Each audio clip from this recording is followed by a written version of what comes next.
Kali ini kita akan membahas mengenai macam-macam sumber hukum internasional.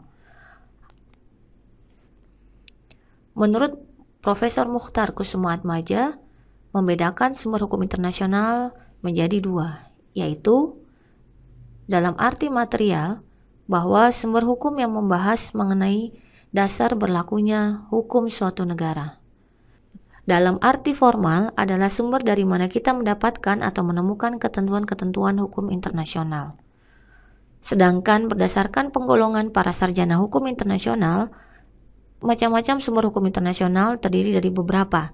Yang pertama adalah kebiasaan, yang kedua adalah traktat, misal persoalan politik, ekonomi, yang ketiga keputusan pengadilan atau badan-badan arbitrase, yang keempat karya-karya hukum, dan yang kelima keputusan atau ketetapan organisasi atau lembaga internasional.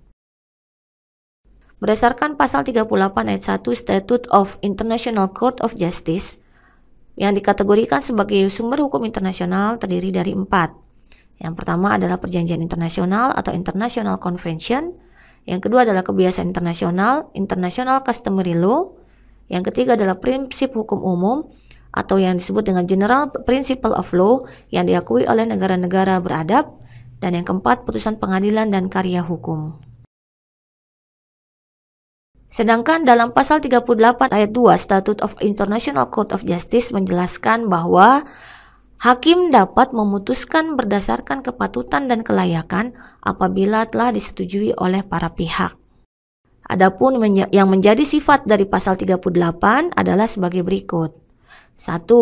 Hanya merupakan petunjuk bagi hakim dalam mempertimbangkan macam-macam sumber hukum yang dapat digunakannya. Kedua, tidak bermaksud memberikan daftar lengkap macam-macam sumber hukum, karena masih ada sumber hukum lainnya yang tidak disebutkan, antara lain resolusi Majelis Umum atau putusan organisasi internasional, juga korespondensi diplomatik. Dan yang ketiga, bukan merupakan suatu hierarki. Adapun catatan untuk sumber hukum yang keempat, bahwa putusan pengadilan atau doktrin atau karya hukum sebagai sumber hukum tambahan tidak dapat menciptakan hukum. Putusan tersebut hanya mengikat pada pihak-pihak pada perkara tersebut. Sedangkan opini atau doktrin hukum atau karya hukum juga tidak menciptakan hukum dan tidak mengikat. Sifatnya sebagai pelengkap untuk menguatkan 3 sumber di atasnya. Sekian dan terima kasih.